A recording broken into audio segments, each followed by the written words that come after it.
you. Well, for those who don't know me, I'm Sam, and I've been given the wonderful job of being best man today. So with that responsibility, I'd like to say a few words. So we've already had two really good speeches. I'd like to use mine to tell you about the story of Sean and Lauren. So I can remember meeting Sean. We joined the undergraduate scheme together a little earlier than a few of the others.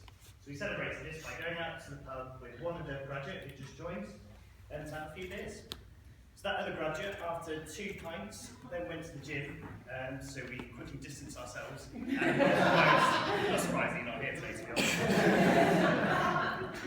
I knew that Sean was going to be my best friend, and I knew that because he proceeded to take me around Lincoln Centre to show me where I could get the cheapest pints available, and we topped off the night with a McDonald's dinner together.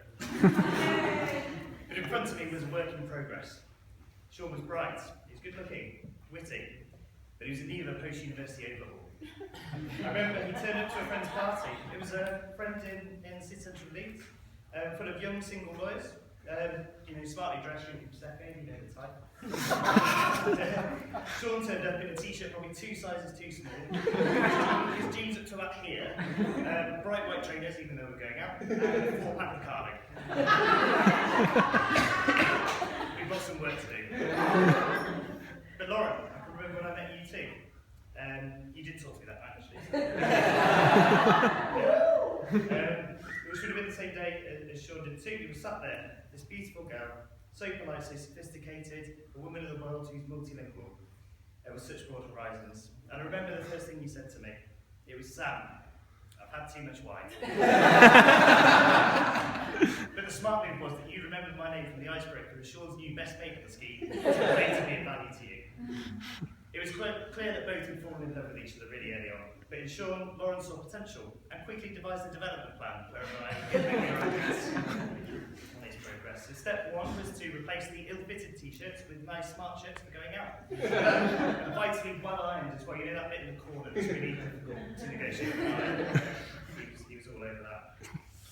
Step 2 was to broaden Sean's palate. So we'd have to move on from the McDonald's dinners. I remember bursting with pride, Sean, when you saw the value in the Chattanooga Pat that I bought you for Christmas.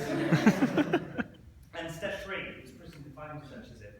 So after living together for a couple of years, Sean was now able to put both his knife and his fork in the middle of the plate together to signal that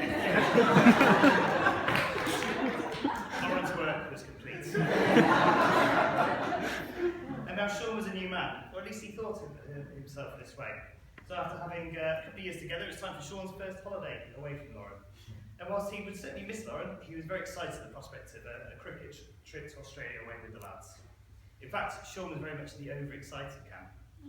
He would soon realise he needed Lauren much more than he ever needed before. I'll spare you the grim details of the first part, but after having far too many beers in the airport lounge, it involved having to be looked after by a middle-aged Finnish woman on the first leg of the flight, a 24-hour flight, by the way. And then the positive was that at that first change, you treated yourself to a brand new t-shirt. So, fit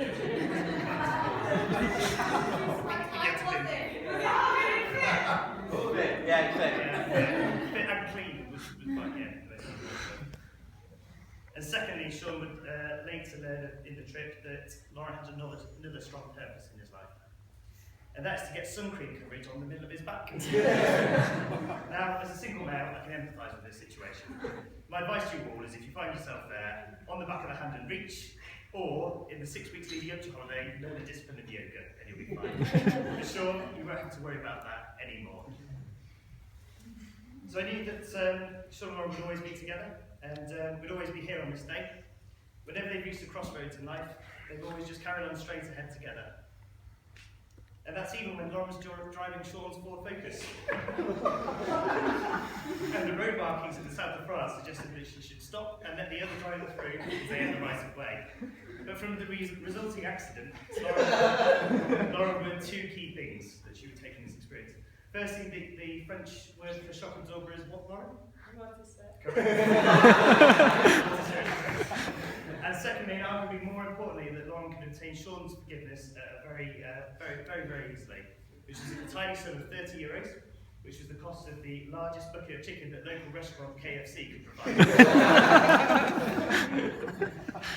And together they really are a force to be reckoned with. I think the proof being that a climb can have a jar together, so long as they can be together, they will achieve anything. And while Sean's, you've already alluded to that we'll be going to Euro 2016 together.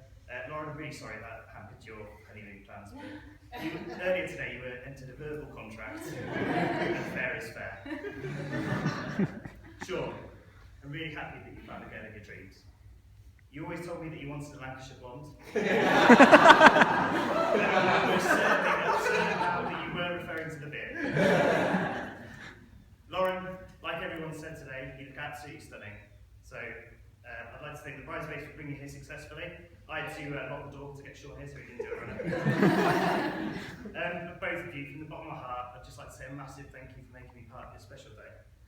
I'm so pleased that two of my best friends have fallen in love with each other, and I wish you all the best on your adventures across the world. So I'd just like to have one last toast, and that's to Sean and Lauren. Sean.